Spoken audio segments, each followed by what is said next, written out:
Koraa adda bilisummaa Oromoo hatattamaa Moqaadishoo bara 1998. Humni keenya yeroo mooraa chaartiraatii bahetti diina qubsumaa fi sochii irratti haleeluudhaan humna abiddaa rasaasaa fi boombilee fixate. Kanneen duubbeerraa fagoo rasaasa guuttachuu waan hin danda'iniif lola walitti dhaabbate keessatti faca'uu fi harka diinaa bu'uu mudatan. Irra guddaan kanneen haala sana keessatti harka diinaa bu'anii loltoota haaraa muuxannoo lolaa hin horatinii fi lafaa fi uummataanis wal hin bariini. Kanneen sanirraa hafan wal gurmeessanii humna haaraas leenjifatanii weerara diinaa ofirraa ittisuu danda'uun yeroo fudhate. Guutuu godina bahaa fi kibba bahaa keessatti lolaa fi leenjii wal faana geggeessaa waggoota 5 guutuu lolli addan citne godhame. Xumura bara 1997 keessa waraanni bilisummaa Oromoo wareegama hogganootaa fi miseensota hedduutiin hirrina galaa fi wal'aansaatiin hubamuu caalaa rasaasa dhuka'uu bakka buufachuun dadhabamnaan fala dhahuun dirqama ta'e. Wayyaaneen nu booji'uu mannaa Somaaleen nu fixuu wayyaa jedhamee hunduu jihaa jiruun Moqaadishootti akka qajeelu damee dantaa waraanaa irraa ergaan darbe. Dhaamsichi ergaa miillaa fi telegiraamaan dabarfame. Warri ergaan surudaan hin gahiinis waraanni bilisummaa Oromoo Somaaliyaatti godaanuu fi gariinis achi bahuu odeessa uummatarraa argatanii hordofan.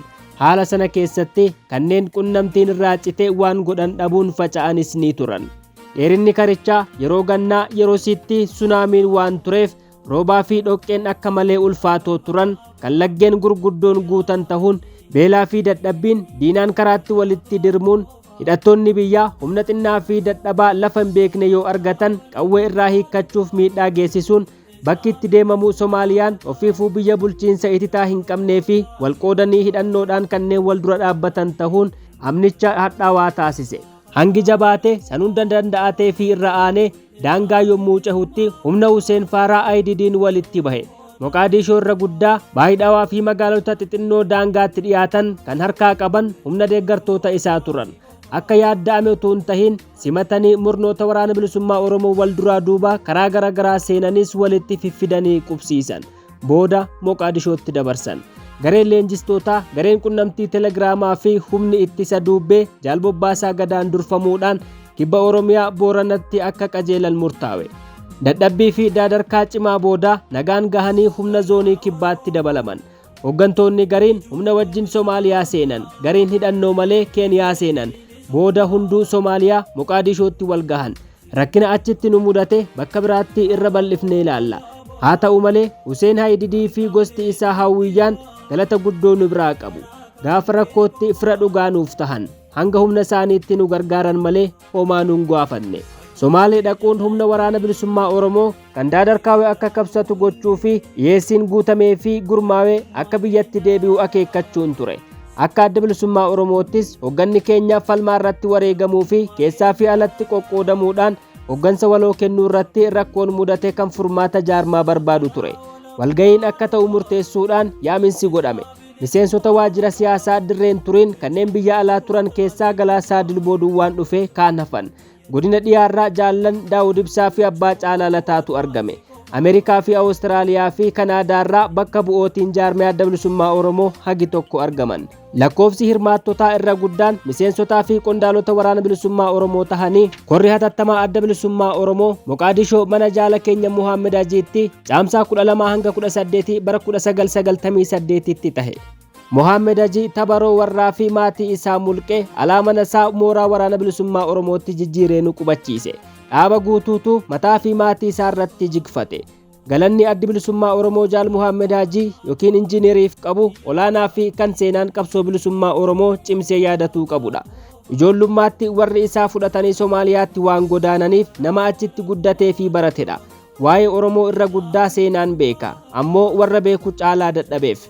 Booda miseensa gumii sabaa adda bilisummaa Oromoo tahee hojii ijaarsa uummataa fi dippiloomaasiitti ramadamee hojjete. Gabaasaaleen godinoota bahaa fi dhihaa adda addatti dhiyaatanii haalli keessa qaxxaamuramee bal'inaan gamaggamame. Walga'ichi kan mormii fi walqeeqinsaan guutame ture. Adeemsa laaqqaa bara chaartiraa santuu hedduu haasawame. Dhimmoota qorannoo fi murtii seeraa barbaadan garagaraaf koreen qulqulleeffattee gabaasa dhiyeessitu kan Jaallan Bultuun Biyyoo Irreessaa Caalaa fi Abbaa Nagaa Jaarraan durfamtu utubamte. Waraana bilisummaa Oromoo cimsuudhaan qabsoo hidhannoo itti fufuun kan filmaata biraa hin qabne ta'uun irratti waliif galame. dhaabbiin keenyas utuun daddaaqiin hiree murteeffannaa bilisummaatti geessituu akka taate dhaabbiin cimtuun ifaan fudhatamte. Dookumentiileen dhaabaas ilaalamanii wayyeessi barbaachisoon godhaman. Maqaan waajjira siyaasaa geeddaramee Shanee Gumii ta'e. Koreen gidduu Gumii Sabaatti jijjiiramte. Kanneen miseensota hoggana olaanoo duraanii tahanii walga'icha irratti hin argamin Jaallan Leencoo Lataa, Diimaa Noggoo, Dr. Taaddasee Eebbaa fi Xaahaa Abdii gorsitoota yookiin yuuba hoggana filamuu akka tahan murtaawe. Jaallan achuma turan Xaliilessaa Qumbii, Obsaa Qacalee, Dhugoomsaa Dhugaasaa fi Gugsaa Galmoo miseensummaa Gumii Sabaa Adda Bilisummaa Oromootti filamuu hafuun wanti dabe jiraachuu eere.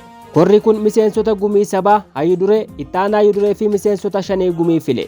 Miseensonni Shanee Gumii Adda Bilisummaa Oromoo guyyaa sana filataman Galaasaa Dilboo Hayyuu Duree Adda Bilisummaa Oromoo, Bultuun Biyyoo Ittaanaa Hayyuu Duree Adda Bilisummaa Oromoo, Dhugaasaa Bakakkoo miseensa Shanee Gumii, Daawud Ibsaa miseensa Shanee Gumii, Abbaa Caalaa Lataa miseensa Shanee Gumii, Abbaa Biyyaa Roobaa miseensa Shanee Gumii, Kumsaa Gadaa miseensa Shanee Gumii, Mul'is Gadaa miseensa jijjiiramaa Shanee Gumii, Quubsaa Sabaa miseensa jijjiiramaa Shanee Gumiiti. Miseensonni Gumii Sabaa Adda Bilisummaa Oromoo guyyaa sana filaman Bobbaasaa Gadaa, Irreessaa Caalaa, Araarsoo Biqilaa, Jabeessaa Gabbisaa, Mikaa'el Booran, Ibsaa Guutamaa, Bultuum Waabilee, Aanessoo Waaree, Qilxuu Aadaa, Abbiyyuu Sammuu, Rooraas Abbaa Goobaa, Addeessaa Gadaa, Leencoo Baatii, Fissaa Gannatii, Namarraa Daadhii, Ahimed Jimaal, Tamaam Yuusuf, Caaltuu Hundee, Abbaa Nagaa Jaarraa, Abdataa Dhaabaa faati. Booda hir'ina Shanee Gumii keessatti dhalate guutuuf Lichoo Bukuraa fi Bobbaasaa Gadaa miseensota Shanee Gumii Adda Bilisummaa Oromootti ol butaman. Hogganoota zoonii kibbaa kanneen Lichoo irra gameeyyii ta'an biratti isa waliigsuun dura dhaabbannoo kaasee ture. Bakka bu'ootiin zoonii kibba Oromiyaa koricha irratti waan hin argaminiif miseensota Gumii Sabaa dhaabbatoo shanii fi jijjiiramaa tokko walgayii godhatan irratti akka filatan murtaawe. Murticha hojiirra oolchuufis barreessaan kun yookiin Dhugaasaa Bakakkoo zoonii kibbaatti ergame. Walgayii zoonii kibbaatti ta'e irratti miseensummaa Gumii Sabaatti kanneen asii filataman Biqilchaa Sanyii, Lichoo Bukuraa, Saafanoo Tulluu, Galgaloo Tanuu, Dheengee Huseen, Toleeraa Adabaa fa'aati. Godina dhihaafis qoodni dhiifameera. Tarkaanfii korri sabaa hatattamaa Adda Bilisummaa Oromoo kun fudhateen marraa duraatiif hojiin qabsoo dhaabichaa hoggana tokkicha jalatti walteeffame. Jireenyi Somaaliyaa salphaan turre. Miseensonni waraana riphee lolaa baadiyyaa fi bosona keessa turan magaalaa seenanii takaallaan naamusaa irraa laaffifamee yommuu uummatatti makaman dhuunfatuun ni ulfaata. Duratti biyyatti jimaan ooyiruu baadiyyaa irraa gatii xinnaan yookiin tolatti hara waacama. Somaaliyaatti tolatti argamuu dhabatti dabalee gatiin isaa qaaliidha. Horiin sanaa ammoo hin jiru. Horii sanaaf barbaachisu kennuu fi argachuunis badii nama naqa. Walirra nama laalchisa. Fedhii fi qorumsi dhiiraa fi dubartiinis wal kaadhimmachuu kan yeroo dirree Oromiyaa turame caalaa ol ka'aa ta'e. Heeraa fi seera kabajanii waliif abboomamuunis jabina gaafate. Warri seeraa fi naamusa jabeessan ija hamtuun ilaalaman. Wal himachuu fi wal komachuun babal'ate.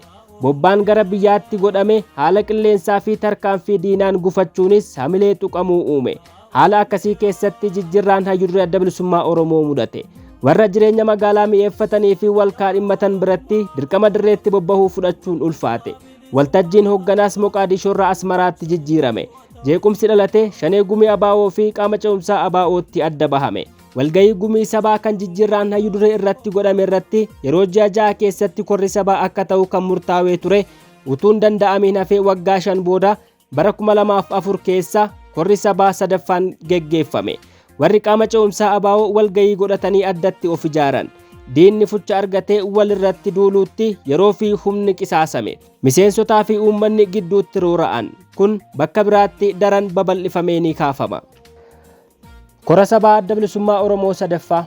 Korri sabaa Adda Bilisummaa Oromoo sadaffaan biyya Eertiraa Moolover bakka jedhamutti mudda 21 hanga 27 bara 2004 godhame. Warri duraan ramadamanii turan Jaallan Abbaa Biyyaa Roobaa fi Abbiyyuu Galataa afaan hafanii koreen qindeessituu biraan kan Jaalkumsaa Gadaatiin durfamtu utubamte. Hirmaattota keessummeessuuf qophiin gahaan godhame. Dirree waraanaarraas dabalatee bakka bu'ootiin jaarmaa Adda Bilisummaa Oromoo biyya keessaa fi biyyoota garaagaraa hogganootii fi miseensonni buleeyyiin lakkoofsa wayyaan argamaniiru.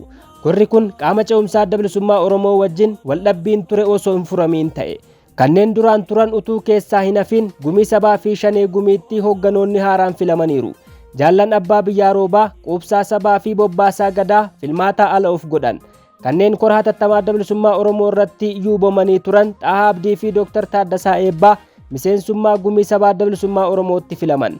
wal mormii ho'aan akka ture hirmaattonni ni himu. Tuqaan mormii sagantaa siyaasaa dhaabaa jijjiiruu fi akka hin jijjiiramne dura dhaabbatuu ture. Yaadni Itoophiyaa dimokiraatessuuf qabsaa'uu ni kufe. Warra adda durummaan saganticha jijjiirsisuuf ijibbaatan keessaa tokko akkuma yeroo Moqaadishoo Leencoo Baatiiti. Miseensummaa gumii sabaatti filamee irbuu seenuu akka didee fi booda kadhaamaan guddootaan Hayyuu Duree biratti addatti irbuu seene. Kora sanarratti yaaliin garee ofii aangoo qabsiifachuuf mul'ateera warri jedhanis jiru. Utuu walittiin quufin akki gariin yaadan utuun guutamiinii fi dubbii utuun bulleeffatiin walga'ichi xumurame adda ba'iinsa booda dhufeef sababaa tahe. Kora sabaa adda bilisummaa Oromoo booda hogganoonni waraana mootummaa Itoophiyaa biraa bahanii adda bilisummaa Oromootti dabalaman. Dhufanii otoon turin waldhabbii keessootti harkifaman. Isaan waliinuu murni ABO jijjiiramaa kan miseensonni gumii sabaa adda bilisummaa Oromoo 17 keessatti argaman dhaabarraa bahanii dhaaba of moggaasan. Yeroo kanatti adda bilisummaa Oromoo bakkoota sadiitti qoodamee jechuudha. Shanee gumii ABO, ABO qaama ce'umsaa fi ABO jijjiiramaa. Miseensonni dhaabbatoon sagalii fi jijjiiramoon lama shanee gumiitti filataman. Isaanis Daawud Ibsaa, Hayyuu Duree adda bilisummaa Oromoo, Bultuun Biyyoo, Ittaanaa Hayyuu Duree adda bilisummaa Oromoo, Abbaa Caalalataa, Tamaam Yuusuf, Abdii Raggaasaa, Hasan Huseen, Lichoo Bukuraa, Araarsoo Biqilaa, Daggafaa Abdiisaa, Kumsaa Gadaa miseensa jijjiiramaa shanee gumii, Toleeraa Adabaa miseensa jijjiiramaa shanee gumii tahan. Kora adda bilisummaa Oromoo afraffaa. Haala hamaa humnaa olii keessaa fi alaan korri adda bilisummaa Oromoo afraffaan yeroo isaatti utuun godhamiin ture. Warri gufuu ta'uuf sababaa tahan deebi'anii adda bilisummaa Oromoo koran godhatu hoggana jiru aangoorra tursuuf fedhii waan qabaniif koran godhatanii jaarmiyaa dimokiraatummaan ittirratudha jechuudhaan ololan. Miseensonni koree qindeessituu kora kanaa Araarsoo Biqilaa, Jabeessaa Gabbisaa fi Mikaa'el Booranfaan korichi ija qabeessa akka ta'u guddoo hojjetan. Galgalootanuu waan hin anjayiniif abdii badhaadhaa waan hin fedhiiniif dirqama koricha qopheessuurraa hafan. Korri sabaa adda bilisummaa Oromoo afraffaan biyya Eertiraa magaalaa Afebeetitti hagayya 20 hanga 30 bara 2017 geggeeffame.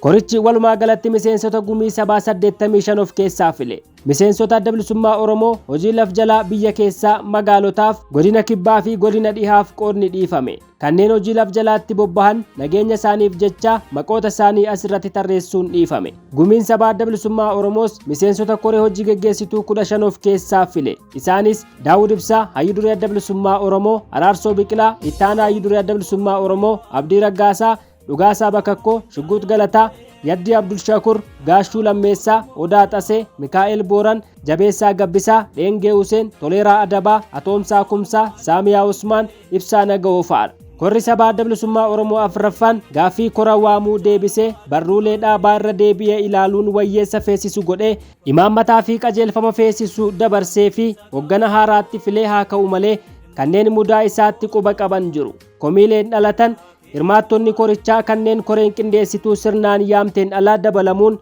filmaata hooggantootaa irratti mariin laf jalaa geggeeffamaa akka turee fi namoota garii galchanii garii baasuuf shirri raawwatamuunii fi namoonni ulaagaan guutne kanneen ergasii ganuudhaan eenyummaa isaanii mirkaneessan hoogganummaa hin malleeffitti filamuu jedhanii jiru. Injifannoo galmeessee fi mudaa qabaate waliin boqonnaa qabsoo biraatti waan dabarseef seena qabeessummaan korichaa hin haalamu. Yoomuu qulqullummaa guutuun waan hin argamneef dogoggora mudaturraa barachaa fuulduratti arreeduutu sirriidha. Hogganoonni olaanoon duraanii kanneen akka Jaallan Bultuun Biyyoo, Abbaa Caalalataa, Dr. Fidoo Eebbaa, Tamaam Yuusufii fi Dr. Daggafaa Abdiisaa filmaataaf dhiyaachuu dhiisanii luba bahan. Dhaloonni haaraan akka bakka bu'uu fi isaan sadarkaa gorsaatti qooda kennuuf fedhii qabaachuu dhaammatan. Tarkaanfiin isaanii haala wal makaa gaddaa fi gammachuun akka mul'atu godhe. Qoodni isaanii hir'atuutti gaddame dhaloota haaraaf bakka lakkisuu isaaniitti ammoo quudhameef yookiin gammadameef jechuudha. Galataa fi kabajni dhiyaateeraaf. Akka olitti dubbatametti adda bilisummaa Oromoo sirna jaarmiyaa hedduu keessa qaxxaamureera. Bu'aa bayii baay'ee keessa darbame. Jeequmsa, laafinootaa fi gufuulee adeemsa qabsichaa keessatti mudatan asirratti ibsuun akka irraa baratamuufi akkuma rakkoo fi dadhabbiin turan jabinaa fi injifannooleen galmeeffamanis hedduudha. Adda bilisummaa Oromoo, ilmaan Oromoo naannoon amantii fi gosaan utuu addan baasiin dammaqsee hiriirsee fi hidhachiisee mirga sabichaaf falmachiise. Warri nu cunqursan uummata keenya gidduu seenanii adda dhiibaa fi wal wallaalchisaa turan. Qubsumaan adda faffagaachuurraa kan ka'e sabboonummaa fi tokkummaan Oromoo yaaddoo keessa seenee ture. Uummata Oromoo maqaa naannoo dhalootaa yookiin jireenya isaatiin, maqaa gosaatiin yookiin maqaa amantii isaan hordofaniitiin yaaman yookiin galmeessan. ummata hoomaa firummaa walitti hin qabne fakkeessan. Carraan wal qunnamtii xinnoo argamteen hidda shira nafxanyaa ciruun jalqabame. Dammaqinsaa fi sochiin ummatichaa eessayyuu jiraatu Oromoon tokko tahuu mirkaneesse. Utubamuu fi qabsoo bilisummaa Oromoo jalqabuun adda bilisummaa Oromoo diina mudhii kute.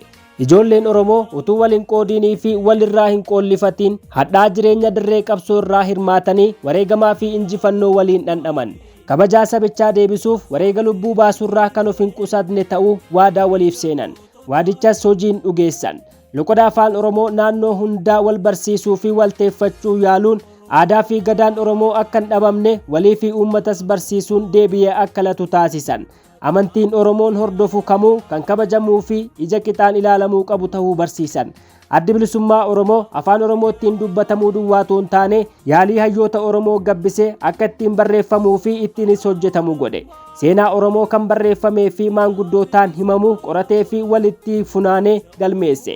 Seenaan Oromoo dhugaa akka baratamuu fi babal'atu eenyummaan Oromoo kan ittiin boonamu malee kan itti qaanfatan akka hin taane agarsiise. Sochii biyya keessaa fi alattis qabsaa'otii Oromoo godhaniin Oromoo fi Oromiyaan beekaman. Sabboonummaan yookiin Oromummaan dagaagaa jira. Siyaasaan Oromoo gandaa fi amantiin inni hin seenne hin jiru. Oromoon hunduu qabsichaaf gatii baase qaba. Kan ofiittiin hin miidhamin firri isaa itti miidhameera. Sababa qabsichaa fi deeggarsa yookiin miseensa adda bilisummaa Oromoo ta'uutti shakkamuun maatiin namni irraa hin doorsifamin, hin hidhamin, hin ari'atamin, hin hidhaarfamin, hin madaawin yookiin hin wareegamin barbaadanii arguun ni dhiba. Oromoo hundatu adda bilisummaa Oromootti beekama. Irra guddaan wareega itti baaseera. Qooda irraa fudhate jechuun ni danda'ama. Kanaafuu addi bilisummaa Oromoo kan uummata Oromooti. Bayyanootaa fi hirmaannaa Oromoon qabsoo bilisummaa isaaf godhe keessatti qoonni hayyoota Oromoo warra kallattii fi harka naannoonis qabsicha irraa hirmaatanii olaanaadha. Fakkii ta'insaa fi barsiisni Sheek Bakrii Saaphaloo fi Sheek Muhammad Raashaad fa'aa Oromummaa jabeesse. Oromummaan gadaantummaa yookiin cubbuu akka hin taane uummata keenya fudhachiisan. Barsiifni akkasii qabsoo bilisummaaf karaa baneera. Hayyoonni Oromoo maqaan tarrisuun dheeratu barnoota baranee fi seenaa baratan beekumsa isaanii sabicha keessa facaasan. Seenaa dhokate qoratanii baasanii dubbachuu fi barreessuudhaan Oromoo bayyaannachiisan. Adda bilisummaa Oromoo fi sabichaafis sagalee tahan. Barreeffamootaa fi kitaabotni hayyoonni akkasii barreessan madda odeeffannoo fi barnoota seenaa nuuf ta'eera. Kanneen mootummaaf qacaramanii utuu hojjetanii miidhama saba isaanii hayyamuu diddaaf dura dhaabbatanii wareega barbaachisu baasan hedduudha. Hayyoonni Oromoo kanneen ayyaan laallattummaan maleetti saba isaanii wajjin dhaabbatan galataa fi kabajaa qabu. Waldaan qorannoo Oromoo Oosaan hayyoota Oromoon utubamee geggeeffamuun waggaatti marraa 2 wal ga'ee barreeffamoota dhiyeessuu fi ergaa dabarsuun saba dammaqsaa fi qabsoo irratti qajeelchuun adda bilisummaa Oromoof harka mirgaa ta'eera jechuun ni danda'ama. Jaarmiyaaleen siyaasaa adda bilisummaa Oromootiin alatti of ijaaranii mirga saba Oromoof karaa isaanitti fakkaateen qabsaa'anis jiru. Qooda isaaniif galatatu mala. Saba ofiif falmuu fi dhaabbachuun mirgaa fi dirqama. Namoota alagaa keessaa waa'ee sirna gadaa fi seenaa Oromoo barreessuu fi barsiisuun qooda galateeffachiisaa kennan warra akka Profeesar Asmaroom Laggaseefaa seenaan Oromoo yoomuu hin irraanfatu. Faranjootni Oromoo miidhameef rifaatuu fi jaalala agarsiisuun waldaa gargaarsa Oromoo ooraa utubuun hanga hojjechiisuutti qooda faarsisaa gumaachan.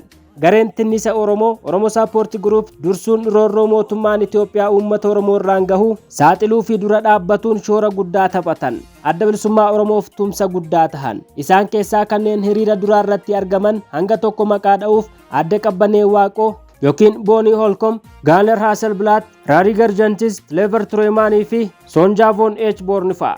Isaanii fi fakkaattonni isaanii Oromoo biraa kabajaa fi galataa hin irraanfatamne qabu. Hojii waldaa gargaarsa Oromoo raawwachuu fi fira sooratanii of gargaarsisuu irratti Jaalfiqaaduu Waaqjiraa fi maatiin Jaaltarfaa Dibaabaa qooda gaarii kennaniiru. Haala humnaa ol taheen waldaa gargaarsa Oromoo godinoota bahaa fi kibba bahaa keessatti akka hawwametti socho'uu hin dandeenye. Kana xumuruun dura waan nama yookiin Oromoo hunda aarsu tokkoon dubbistootaaf qooda. Xiinxalaan siyaasaa nafxanyaa Oromiyaa keessatti dhalatee guddate tokko kan jedhe Oromoon gosa amantii fi naannoon qoodamaa waan ta'eef yoomuu waliin ta'uu waliif hin birmatanii jaarmaa cimaa akeeka ifaa fi wal fakkaataa walitti isaan hidhuu hin qabanii Itoophiyaatu walitti isaan qabee Oromoo jechisiisaa utuu Itoophiyaa jalaa ba'anii warra Itoophiyaatu araarsitoota isaanii ta'a walitti duulanii wal balleessuu jedha. Hawwii fi abjuu nyaaphaa kana sobsiisuun dirqama. Akeeka addi bilisummaa Oromoo dhalateef fiixaan baasuuf hoggayyuu waan sabaa fi biyyaa tolu irratti fuulleffachuudha. Kutaattaanuu boqonnaa sadaffaatiin itti fufna. Barreessaan Jaal Dhugaasaa Bakakkoo, kan seenesse Biqilaa Amanuuti. Ammaaf kanuma. Nagaan.